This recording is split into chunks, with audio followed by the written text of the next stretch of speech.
Good morning. Just came in under the wire.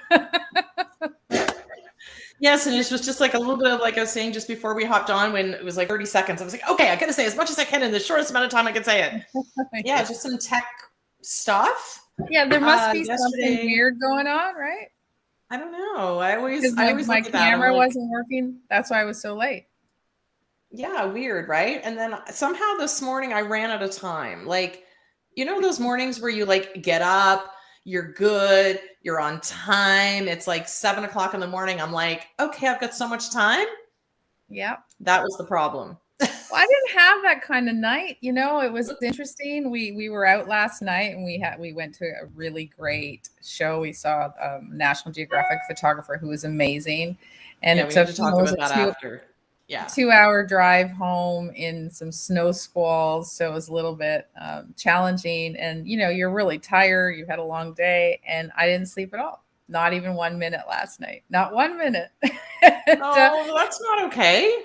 And you know what really bothered me? It hasn't happened in a long time. And I forgot my secret weapon, because what always used to work? Matthew McConaughey on the Calm app. And I forgot. And I didn't know what to do. I tried everything. Nothing was working. I took the, you know, my sleepy pills, not sleeping pills, the melatonin kind of things. And I did everything and nothing. So I know every Black Friday sale that's on this week. I can tell you what happened around the world. Well, so finally, you mentioned the Calm app.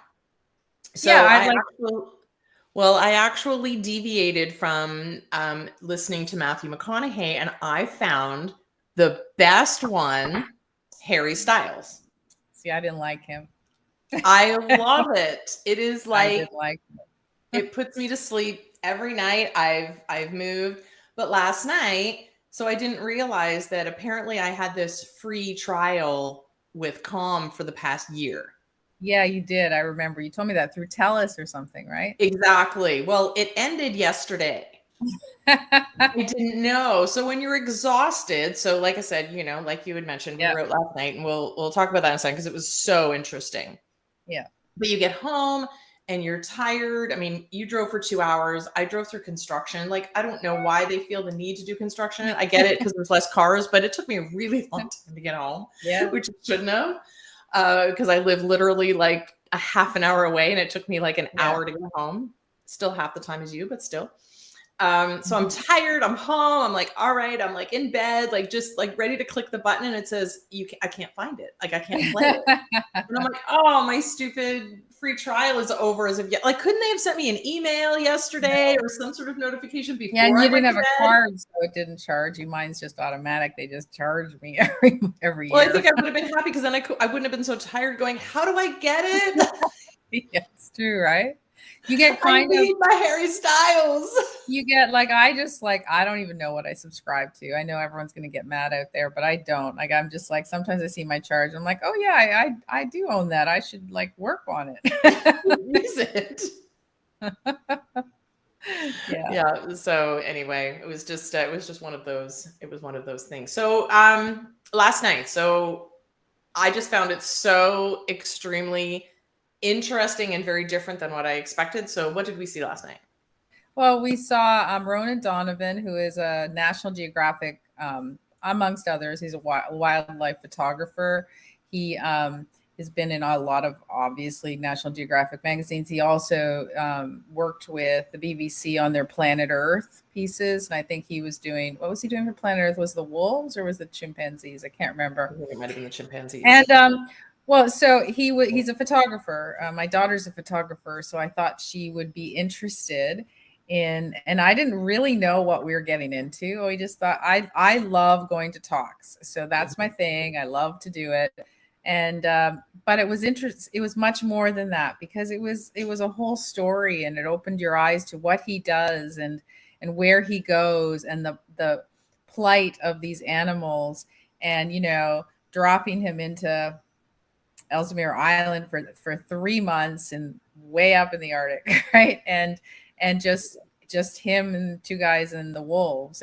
And what was fascinating to me, that when we left, and when I was talking to my daughter on the drive home, and I was like, it makes you kind of think, like there's somebody who's trying to change the world, who's trying to give us information, who's trying to tell you what else is we should be worried about and what we should do. And sometimes you kind of go, man, I need to do something more. I need to do better. When you know better, you do better, right?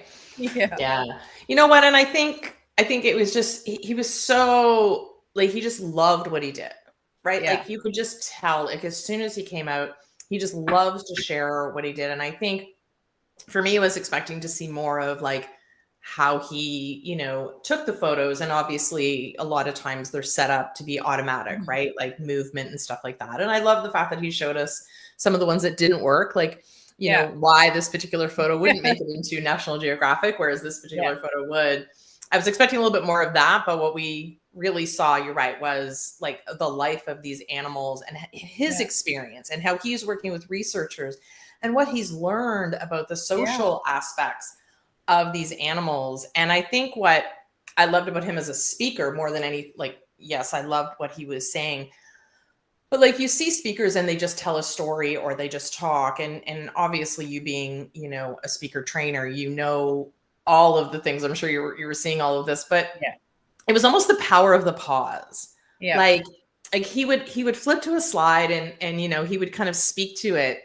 And then he would just kind of sit there and look at it and kind of smile to himself because he's remembering those moments. He's remembering what it was like. And it was just like you just tell the love that he had for what he did, the joy that those images brought him because he could remember being in that moment. And I think the biggest one, he was literally lying there, like literally on the ground, and this Arctic wolf was coming up next to where he was laying down. And he was like, it was like a selfie video. Yeah. Like here he is. And it's like, holy cow, like you are literally this close. Lying on a mat in the Arctic, lying on a mat with wolves around you. And I didn't know, like I learned a lot because I didn't know those pieces. I didn't know Arctic wolves aren't scared of you and and they're not going to hurt you and stuff. Like, not that I don't think I'm going to be in the Arctic anytime soon, but just in case I am. These are the things you talk about when you leave. So it's good to know when we go to the Arctic. Just in case you're there. So yeah, it was really, it was a lot. It was very interesting. It was entertaining. He had highs and lows, and it was just, you kind of left feeling like, wow, like I just went on this journey with him. Yeah. And I think, as I said, you start to go, oh, I should be doing more. But the truth is, a lot of people respond back to us in what we do. And they always say that you guys look like you love it and you're having so much fun. And it's the truth. We are. So we are doing what we love to do. And when you're doing that, it makes it, number one, way more easier to do because that's what you like to do.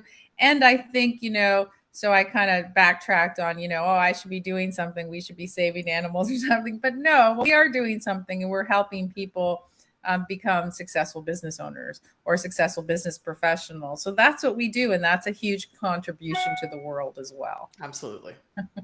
Absolutely. So we are contributing in our way. And it goes back to, these people who want to, like a lot of our clients, I want to help people. Right. But yet they're not really sure how to kind of get their word out there. They don't really know, like they're kind of nervous. Maybe it's like, this is what I do. Shh, don't tell anybody. Well, you're doing people a disservice by not sharing what you do with people. And like it, just like last night, we didn't know what to expect. He's not in our wheelhouse. We don't have anything to do with what he does, but very interesting. So even though sometimes you think your business isn't that interesting, and you might meet somebody that you don't remotely think will make a connection and then all of a sudden, they're very interested for a different reason. So like, am I immediately going, oh, I should buy one of his prints now? So I'm like, oh, I like his photos. So you never know where it's going to end up, right? Absolutely. And I guess for me, there was a personal connection because I used to sell or not used to sell. I used to work in a place that sold wildlife prints. Yeah. And speaking to the artists, you know, they had to go and take photos, and they would get photos from all kinds of different resources, and then of course they would paint them. So it was interesting. They would learn about the animal to be able to portray them in their art. He learned about the animal, and I guess it was almost the opposite, because he was able to use his photographs to learn about the animal. Yeah. Versus learning about the animal to take the photo. So I thought that was an interesting. And, you know, and he said he came into town. He lives in Montana, I think. And he came in yesterday into Toronto, and he went to the Royal Ontario Museum, and because they were doing one of their exhibits was a wildlife photographer. And he was talking about how stunning the how they exhibit it, like just the lighting and everything they used. And so, you know, if you'd asked me last week, would I want to go to an exhibit of a wildlife photographer? I would say no. Now, do I want to go? Yeah, I want to go see what he's talking about. Exactly. So again, you don't know where your conversations go to. So, you know, we're big proponents of, we have a network, and you guys can do the network. You can find out all about it. But it's the same kind of thing. Like sometimes people go to networking and they go, well, you know, who am I going to meet or whatever. You just don't know where those connections are going to go and, you know, it's fascinating, you know, when that kind of thing happens. So yeah, I mean, it was a great day, great night, great opportunity for us to actually, you know, learn something, which, you know, sometimes you think you're just going to a show to have fun, and you actually learn something that's kind of cool.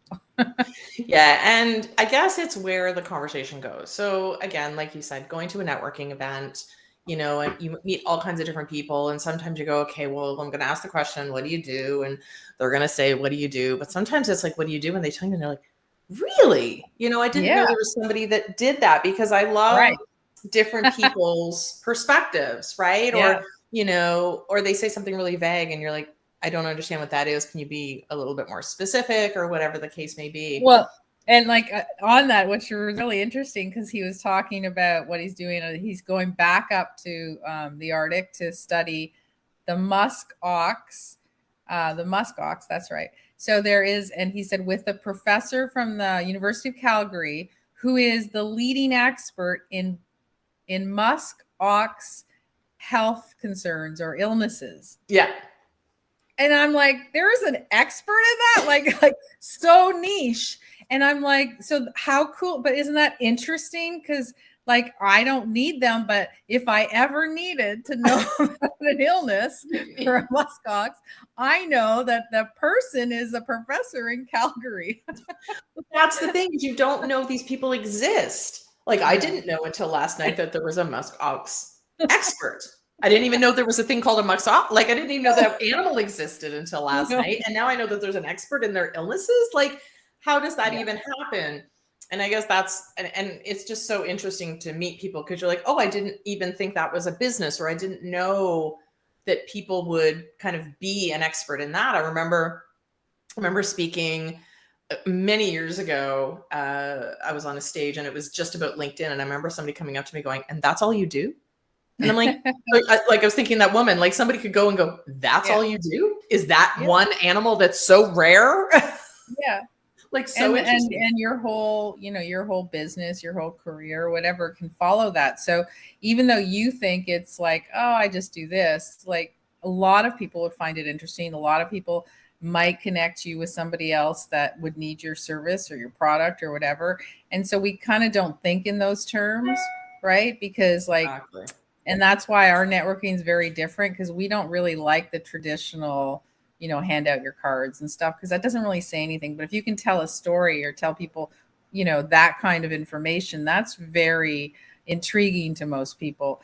You wouldn't think, if somebody had said, oh, she's a muskox expert, I would just be like, that's interesting. But now I'm like, oh, that is interesting, because now I've seen them and I know what they do. And like, it's now all of a sudden I would ask questions, right? Because it's something. So I think it was a really good, as I said, learning experience for us. And again, parlaying it into what we do, it was it was great because, as I said, I went from, oh, I should go save the world to, wait, hang on, we're saving the world in our way. Yeah, we're doing things a So little differently. Yeah, yeah, it was exactly. And very I guess what, when you get into sort of larger groups or any talks or anything like that, again, whether you're at a networking, whether you're speaking, whatever the case may be, is the different types of questions that are going to come up after the fact. Like there's just, I think I just find that whole group dynamic extremely interesting. You have someone's going to ask more of like, like take last night as an example, right? Somebody's going to ask like a scientific question and, how about this? And then there's somebody that asks a personal question, like, how long were you there? Or like, how did you kind of survive this? Or what's the circumstance around that? And then you have this child who was there last night going, so how old are the wolves? Like I love that question because I'm like, yeah, that is, what don't and I love the fact that you didn't discount that. He actually wanted a question. So again, whether you're on stage, whether you're speaking, whether you're a network, whether you're any kind of event, ask different types of people for their question, because if you ask the same types of people, you're going to get the same types of questions. Yeah. But yet there's other people in the room that are interested and curious that might not in think a different way. question. Yeah, in a different. So I was interested. So everyone was asking, questions, a lot of animal questions. I was specifically interested in how he does it. Like I didn't understand, how does, like, what happens? Does he helicopter come get him and take him to a hotel at night? Like what happens? Yeah. And somebody actually asked the question, which was the same one I wanted. And then he told us like, no, they're there for 3 months, 3 guys, they bring enough food for that. And they live in tents. And I was just like, in the Arctic. Just like, wow. Like, but that to me was really interesting because I like the behind the scenes mechanics of, well, how do you actually do that? Right. And that again, different people's perspective, different people's backgrounds, what you do for a living, right? Like I'm comparing, okay, I just loved how he had, his stage presence. You're looking like behind the scenes mechanics of how it all works, because that's how your brain works, right? I'm curious about how is he getting those pictures, and the fact that his camera is like frozen in the water at one point. That kind of stuff. So it's because you're thinking about, well, the exposures and this and that. And I'm like, not even like thinking about that at all. Like not even question. To me, it's just like point and click because I don't think about, you know what I mean? All the different pieces that you can move and I guess, the lighting and all of that stuff where I'm just going, well, how did he get there? See, I worked on a photo lab for like a million years. So when he's like back in the day of like photography, film, he had to wait and get those pictures developed. Yeah. Like if we think back in those days, like here he is, a wildlife photographer, and he doesn't know for weeks until he gets the slides back whether they were any good. Yeah. Like now in the digital world is so different, right? Totally different. Yeah. Totally different. But that's okay. It was great. It was really good. It was a lot of fun. And it's one of those things, as well. I mean, I want to point out we work hard. We work a lot of hours. And every once, like, we don't take a lot of time, but every once in a while we do something. And it was kind of one of those things that for me, because I'm up north, I knew it was going to take 3 hours to get down because of traffic. And we had started getting snow. And it's a 2-hour show, right? Plus we'll have dinner. And then I have to drive all the way back, right? And a lot of people yesterday were saying, well, don't, it's not worth it. There's so much snow and you don't want to go down. And then, of course, when we drove down, the snow wasn't the issue. It was the traffic. But I mean, if you take the time, like, when you go into something, you might go, it's okay. I'll just watch something on TV or something. But if you take the time to do those experiences, what you realize is, you learn so much that you never even expected to, enjoy, learn, see, that, it's worth it. Just sometimes you're a little bit tired or sometimes you're a little bit lazy. Just get off your butt and go do something, right? Go do something that just might expand your mind. What a concept. Yeah. So I'm going to switch gears slightly.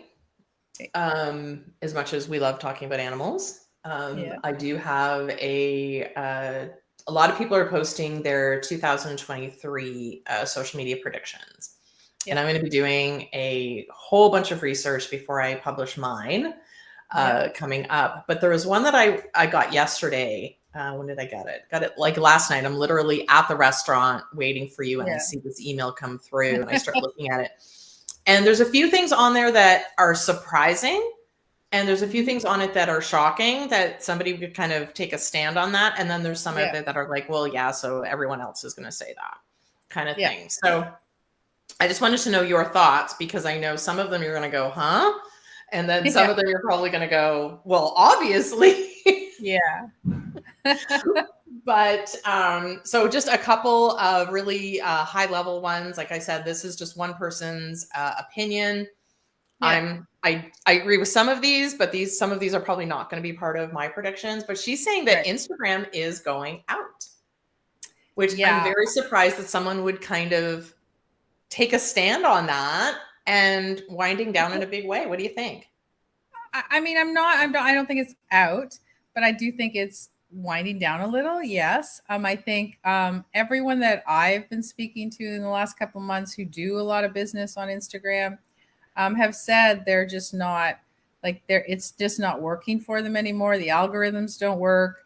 And like that would be Meta's fault, would it not? Because once Facebook touches anything, it kind of gets screwed up. So I get it. That's what they've said. And they're like, I'm getting so much more response on TikTok and on other channels and Instagram. It is true. Like we've talked about lots of times, we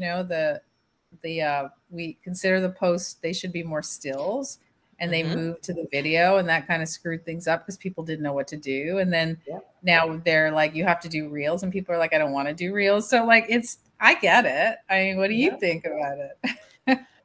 Well, I need to read more. I'm actually going to hold my thoughts right now. Okay.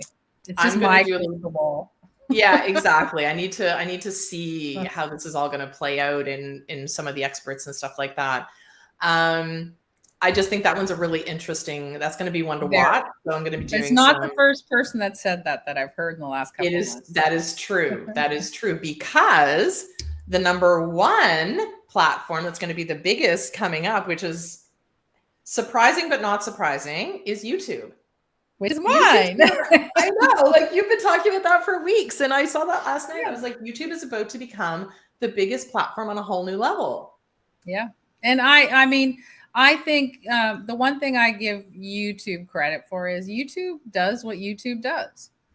They're not trying to be Snapchat. They're not trying to be Instagram, right? They did shorts. They added shorts for people that wanted to do short little snappy videos from their longer videos. Understand, because the people that are coming up, the young people, have the attention span of a goldfish. We all know that. So they can't watch like 7 minutes. They have to watch 30 seconds.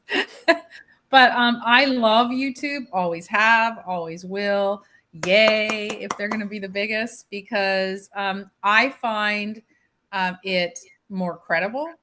I find the information more thought out, because even though, you get hacks and stuff on TikTok, they're made to kind of shock you or grab you, and they're not necessarily fully laid out. You know what I mean? You know how sometimes when there'll be a cooking thing, and all of a sudden they'll be like, here are the ingredients, here's the thing, and look and then you're like, well, how did you get there? What temperature did you have the oven at? What ingredients did you use? Exactly. And YouTube like tells you all of it. Exactly. But because we had an issue the other night in my house, I need to fix something. And I'm like, oh, I'll just go to YouTube. Yeah. Right? You can figure it out. But on the opposite front, a close second on that is going to be TikTok. And that is, to me, for obvious reasons. We know the value that TikTok has, how people are using it. All good. You and I are going to differ on that one. I think TikTok is definitely, you're not a big fan. I am. Yeah. So I like to see a lot of those things. Like I said, different people doing different things in a creative way. So I'm actually I'm seeing a whole different side of TikTok in the last couple of months. So it's kind of cool.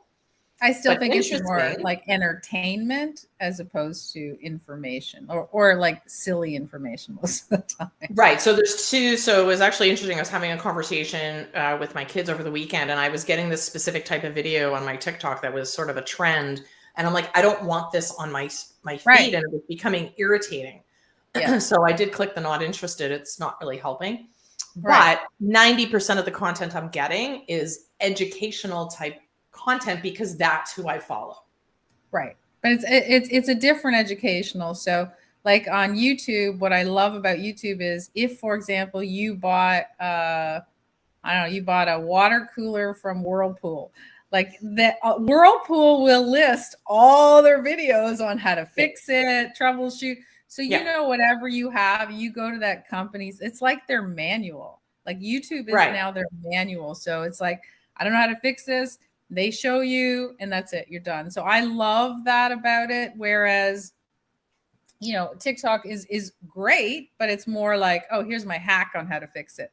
Well, In that's like the difference is that to me, the two can't be compared. no. They're the only similarity, in my opinion, between YouTube and TikTok is that it's a video. Right. That's Agreed. it.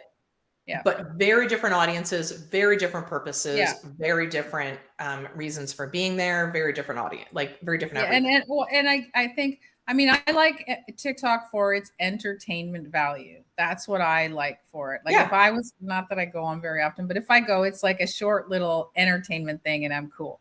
That's good. Exactly. What I don't like about TikTok is not TikTok. I don't like the people that are trying to be TikTokers. Right. Exactly. The ones that really have no place being on TikTok because you're not funny. We don't want to see you dance.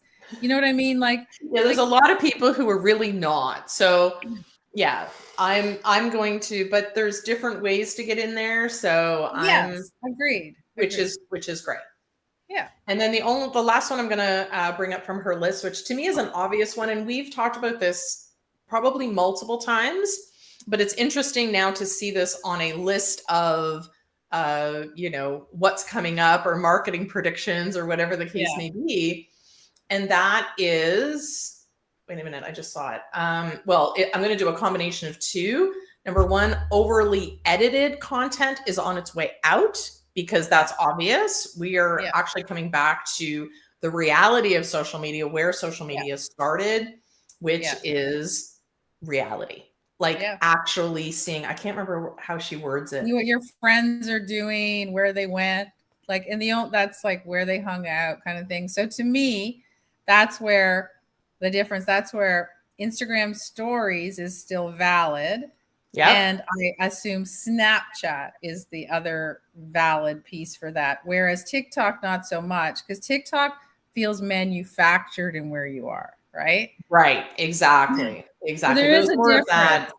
More of that authentic, you know, again, going back to what we've talked about before, which is be real, right? Like it's real, it's authentic. All of those pieces where social media started is coming back, which I'm very happy about. So we're not, and I just think it's important to bring that back. Think it's, you know, as the editing got, you know, more and more and more, I think like me, that's when I backed off. That's when I was like, I don't want to edit everything. I don't want to have everything matchy poo on my feed. You know, I don't need all that. It's okay if this is who I am. This is my brand. I'm good as long as I represent my brand. I don't have to, you know, we went through so many extremes, like you must have captions, right, on your videos. And then there was no captions. And then there was colored captions. And then there's, you know, like, it was like, whoa, what do you do next? Too much. It was too much. And then the people, like you've got all of these different apps and programs and stuff like that. You can really stylize your Instagram feed to be like so picture perfect and almost magazine worthy feeds and all of that kind of stuff. And your whole profile being this like perfectly branded Insta site, all of that kind of stuff. And I think there's a lot of pressure because there's a lot of people that can't do that. So, but I can take a picture of myself. I can do a quick video or whatever the case may be. So I like that trend because I think we've gone a little bit too far that we don't even know what's real anymore. And there's a lot of people that allude to that, right? With the filters and everything. It's like, holy cow, like it's getting too much. So I'm glad to see that that's going to be on its way out. And I'm hoping that, again, with the TikTok algorithms, that I'm going to start seeing less and less of that. And I'm actually going to see more information type, because the one thing I will say is the TikTok algorithm is becoming sort of the gold standard for other Right. social media platforms because their algorithm is very good. Right. That's it. Okay. Well, we'll be interested to see what your predictions are. Yes, I'm going to do my research. I want to see what other, like, I get them all, and I look and I read articles and I see what the experts are saying and all of that kind of stuff with what I've known and seen, because I pay attention to it all as well. So I'm And excited. we see our, like, we come up with our own trends because we see them. We see what other people are doing. We see what they're moving towards. And it's interesting. You know, we just watched somebody who we followed for a long time is moving in a different direction again, right? And it's not that he's changing, you know, what he does, he's changing how he does it. And that's exactly this. Well, I mean, we do it too. So, you know, people could be watching us and going, oh, look what they're doing now. We know they do because some of you do the same thing. So, but that's fine, right? So it's just interesting to see how, you know, what was working a year ago isn't. And that's the one thing that, you know, if any one of you are interested in joining our group, which is the network at Mastermind City, one of the things we will do, and you'll start seeing it in January, every month, is we do a live training on, it's called Master It Monthly, and we tell you about what's working right now, what you can change in your business, what you can do. So, you know, we give you little snippets here when we're talking on our live feed here. But when we do our live training, we actually drill down. We take something that's working and we say, okay, let's see how we can implement it in your business. So everyone, you know, get out their computers or get out their paper and start writing it out. Let's do it. So that alone, like if that's the only thing you do in our network, that is, you know, one of the number one pieces. I love following people that work on trends or what's happening in the marketplace. We all do. Even the highest expert you would think is looking at other people to see what they're doing, because that's how things change and that's how things get better. So if you're interested in that, our link is dothenetwork.com, and you can start seeing us live every single month. Yeah, exactly. All right. Well, you guys have a great Wednesday. Have a great rest of your week.